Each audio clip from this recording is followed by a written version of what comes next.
შენი ხე არ იძლევა ნაყოფს? მაშინ უნდა იცოდეს 6 უძველესი მეთოდი, რომლებიც შენს ხეს ერთხელ და სამუდამოდ გააღვიძებს და ისე აავსებს ნაყოფით, როგორც არასდროს გინახავს. და რაც ყველაზე კარგია, ამას სახში შეძლებ იმ ნივთებით, რაც ალბათ უკვე გაქვს. ასე რომ თუ გინდა ეს გამოუვიდეს, ყურადღებით იყავი, რადგან ახლავე ვიწყებთ. მაშ პირდაპირ პირველ მეთოდზე გადავიდეთ. და ეს ალბათ ერთ-ერთი ყველაზე მარტივი მეთოდია მთელ ვიდეოში, რადგან ერთადერთი რაც დაგჭირდება არის მავთულის ნაჭელი. ეს შეიძლება იყოს ჩვეულებრივი მავთული, როგორიც ესაა. და ამის გაკეთება ძალიან მარტივია. უბრალოდ მავთულს რამდენჯერმე შემოვახვევთ ტოტს გარშემო, ისე რომ თითოეულ შემოვლებას შორის დაახლოებით 1 სანტიმეტრი ან 9 ინჩი დავტოვოთ დაშორება. აი ასე. თუ ტოტი უფრო სქელია, უბრალოდ უფრო მეტ მავთულს გამოვიხენებთ და პროცესს ტოტის ზომის მიხედვით მოვარგებთ. პატარა ტოტებისთვის რაღაც ასაკი სრულიად საკმარისია. როცა უკვე დავამაგრებთ, ტოტი რომ გაიზრდება და გასქელდება, დავინახავთ როგორ იწყებს ეს პატარა მავთული გარკვეული წნეხის მოხდენას. ზუსტად ეს არის ის, რაც გვაინტერესებს. და რა ხდება, როცა ეს ხდება? ძალიან მარტივია. ხე ამ პატარა წნეხს განგაში სიგნალად აღიქვამს და ავტომატურად თავს გადარჩენის რეაქციას. და რა არის ყველაზე სწრაფი გზა, რომლითაც ხე ცდილობს თამის გადარჩენას? ის შეეცდება გამრავლდის. ზუსტად ამიტომ ეს ასეთი მარტივი მეთოდი მნიშვნელოვნად აუმჯობესებს ყვავილობას და შემდგომში ნაყოფის რაოდენობასაც. ეს კონკრეტული მეთოდი ძალიან კარგად მუშაობს ციტრუსებზე და სხვა ბევრ ხეხილზეც, თუმცა თავისუფლად შეიძლება გამოყენება ნებისმიერი ტიპის ხეზე, მაგრამ განსაკუთრებით ციტრუსებზე მართლაც შთამბეჭდავი შედეგები მინახავს.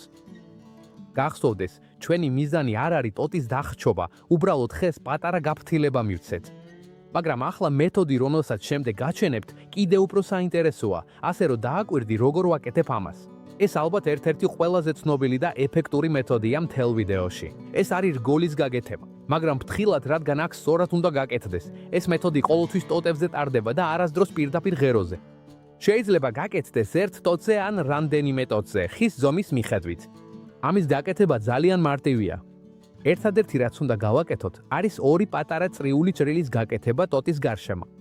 ეს ჭრილები ერთმანეთისგან დაახლოებით 4-დან 5 მმ-მდე უნდა იყოს დაშორებული, ანუ დაახლოებით 1/4 ინჩის. ორივე ჭრის გაკეთების შემდეგ უბრალოდ ვაცლით ქერქს, რომელიც მათ შორის რჩება და აქ არის ყველაზე მნიშვნელოვანი რამ. არ შეიძლება ღრმად ჯრა, არ შეიძლება კამბიუმის გაღიზიანება და ასევე არ შეიძლება შეღწევა ხის შიგნით. მხოლოდ ქერქს ვაცლით. და რა ხდება, როცა ამას ვაკეთეთ? ძალიან მარტივია. ნაწილობრივ წყვეთ მზა წვენის ნაკადს და შედეგად შაქრები და ენერგია გროვდება ტოტის ზედა ნაწილში. და სწორედ ეს დაგროვება იწვევს იმ რეაქციას, რომელსაც ვეძებთ. ხე ცდილობს გამრავლებას, უფრო მეტად ყვავილობს და შემდეგ უფრო მეტ ნაყოფს იძლევა. სინამდვილეში ეს ტექნიკა დაახლოებით 2 თვის წინ გამოვიყენეთ. და შეხედე რა ნამდვილი საოცრებაა. ნახე რამდენი ნაყოფია რომ დაინახო, ეს ტექნიკები მართლა მუშაობს, მაგრამ კიდევ ბევრი საინტერესო მეთოდი გვაქვს და ზოგიერთი მათგანი კიდევ უფრო მარტივია შესასრულებლად. ახლა კი მესამე მეთოდზე გადავდივართ და ეს ალბათ ერთ-ერთი ყველაზე საინტერესოა მთელ ვიდეოში, რადგან ამ შემთხვევაში არც ჭრილებს გავაკეთებთ და არც მავთულს გამოვიყენებთ. ერთადერთი რაც უნდა გავაკეთოთ არის ოდნავ ძალით გავხსნათ რომელიმე ტოტი. ამის გაკეთება ძალიან მარტივია. უბრალოდ ვიჭერთ ტოტის ნაწილს და ნელ-ნელა ვხრით ქვემოთ, სანამ მცირე დაძაბულობას არ ვიგრძნობთ. აი ასე. როგორც ვიდეოში ჩანს, შეგვიძლია დავეხმაროთ თოქით და ქოთნის კიდეზე მიმაგრებული ხრახნებით, რომ ეს დაძაბულობა მუბლივად შევინარჩუნოთ. თუ პირდაპირ მიწაში ვმუშაობთ, ზუსტად იგივეს ვაკეთებთ. უბრალოდ ხმარობთ სარიას ან მიწაში ჩარჭობილ კინას. მთავარია ეს მცირე დაძაბულობა გარკვეული დროით შევინარჩუნოთ. და რა ხდება, როცა ამას ვაკეთებთ? ზუსტად იგივე, რაც წინა მეთოდებში. ხე აღიქვამს, რომ რაღაც ხდება და პასუხად ცდილობს გამრავლებას. ამიტომაც ეს მეთოდი მნიშვნელოვნად აუმჯობესებს ყვავილობას და შემდგომ ნაყოფის რაოდენობას. სინამდვილეში ეს მეთოდი განსაკუთრებით კარგად მუშაობს ძალიან ძლიერ ხეებზე, რომლებიც ყოველ წელს ძალიან იზრდებიან, მაგრამ თითქმის არ იძლევიან ნაყოფს. და დაიმახსოვრე, ეს არ ნიშნავს, რომ ტოტები სამუდამოდ მოხრილ მდგომარეობაში უნდა დავტოვოთ. როგორც კი ხე იწყებს რეაგირებას და ნაყოფის გამოღებას, ხსნით თოკებს და მორჩა. ახლა კი გადავიდეთ კიდევ უფრო მარტივ მეთოდზე, რომელსაც ბევრი ადამიანი იყენებს ისე, რომ არც კი იცის რატომ მუშაობს. ეს მეთოდი ალბათ ერთ-ერთი ყველაზე საინტერესო და ეფექტურია, რადგან ერთადერთი რაც უნდა გავაკეთოთ, არის ტოტზე პატარა ფანჯრის გაკეთება. დაგჭირდება კარგად გალესილი დანა და დაახლოებით 2 სანტიმეტრის, ანუ დაახლოებით 1 ინჩის პატარა ჭრილს გავაკეთებთ. არც ზედმეტად ღრმად ჭრა საჭირო და არც ტოტის დაზიანება. ჩვენი მიზანია მცირე კონტროლირებადი ჭრილობის გამოცვევა. თუ ტოტი უფრო სქელია, უბრალოდ ფანჯარას ცოტა უფრო დიდს ვაკეთებთ, რომ ეფექტი ტოტის ზომას შეესაბამებოდეს. როგორც კი ჭრას გავაკეთებთ, უკვე მოვაშორებთ ქერქს და კამბიუმის ნაწილსაც. და ძალიან მნიშვნელოვანია, ეს მთელ ხეზე არ კეთდება. შეგვიძლია ეს მხოლოდ რამდენიმე ტოტზე გავაკეთოთ, ან მაქსიმუმ ხის დაახლოებით 50%-ზე. და რა ხდება, როცა ამ პატარა ფანჯარას ვაკეთებთ? ძალიან მარტივია. ხე ამჩნევს, რომ მცირე ლოკალური დაზიანება მიიღო და ავტომატურად რთავს თავის საპასუხო მექანიზმებს. სხვა სიტყვებით რომ ვთქვათ, ხე ხვდება, რომ რაღაც ხდება და იწყებს ენერგიისა და რესურსების მობილიზებას, რათა თავისი არსებობა უზრუნველყოს. და რა არის ერთ-ერთი გზა, რომლითაც ამას აკეთებს? ცდილობს გამრავლდეს, ყვავილობს და ზრდის ნაყოფის წარმოებას.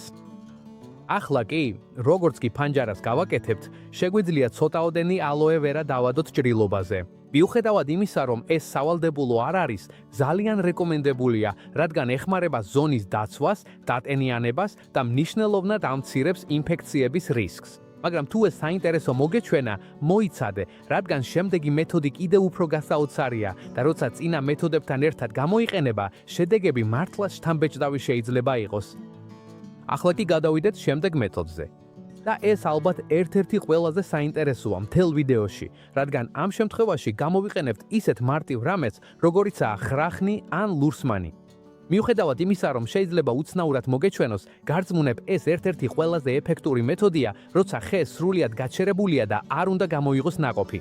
პირველი რაც უნდა გავაკეთოთ, არის ხრახნის ან ლურსმნის დეზინფექცია. შეგვიძლია ეს გავაკეთოთ სპირტით, ან უბრალოდ დავრწმუნდეთ, რომ ის სრულიად სუფთაა. როცა ყველაფერი მზად გვაქვს, ვისჩევთ ძირითადი ტანის ერთ მონაკვეთს. ეს მნიშვნელოვანია. არ უნდა გავაკეთოთ ეს თხელ ტოტებზე, რადგან შეიძლება დავაზიანოთ ისინი და ვერ მივახციოთ იმ ეფექტს, რასაც ვეძებთ. ახლა უბრალოდ სვამთ ხრახს რამდენიმე სანტიმეტრით, დაახლოებით 2-დან 3 სანტიმეტრამდე, ანუ დაახლოებით 1 ინჩი. არ არის საჭირო ხის მთლიანად გახრეტა ან ზედმეტი დაზიანების მიყენება. და რა ხდება, როცა ამას ვაკეთებთ? ძალიან მარტივია. ხე ამჩნევს ამ მცირე დაზიანებას, აქტიურდება და იწყებს რეაგირებას. და რა არის ერთ-ერთი ყველაზე სწრაფი გზა, რომ ასე მოიქცეს? ცდილობს გამრავლდეს, ანუ ყვავილობს და ნაყოფს იძლევა. ზუსტად ამიტომ ამ მეთოდს შეუძლია მნიშვნელოვნად გაზარდოს ყვავილობისა და ნაყოფის წარმოქმნის ალბათობა. ახლა კი გადავიდეთ ბოლო ტექნიკაზე, რადგან არაფერს მოიტანს ხის გაღვიძება, თუ შემდეგ ზუსტად იმას არ მივაწვდით, რაც ნაყოფის მისაღებად ჭილდება. აქ სწორედ კალიუმის მიწოდება შემოდის საქმეში.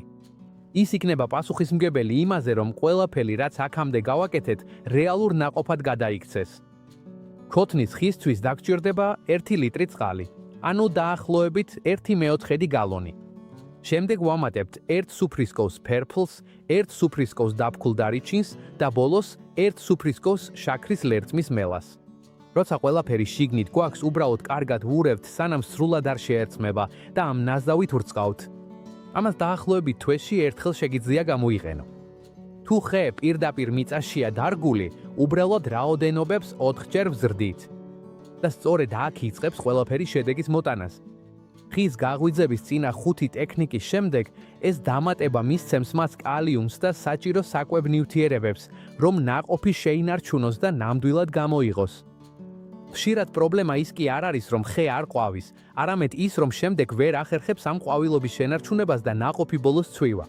და სწორედ ეს დამატებაა ის, რაც შეიძლება განსაზღვროს განსხვავება რამდენიმე ნაყოფსა და ხეზე, რომელიც მთლიანად სავსეა ნაყოფით. ახლა ძალიან მინდა კომენტარებში დამიწერო, საიდან გვიყურებ და განსაკუთრებით რომელი ხეხილის ხესთან გაქვს პრობლემა, რადგან აბსოლუტურად ყველას კითხულობთ. და რა თქმა უნდა, თუ ეს ვიდეო მოგეწონა, არ დაგავიწყდეს დაალაიქო, გამოიწერო არხი და გაუზიარო ვინმეს, ვისაც ხეხილი შენსავით უყვარს. გისურვებთ წარმატებებს და შევხვდებით შემდეგ ვიდეოში.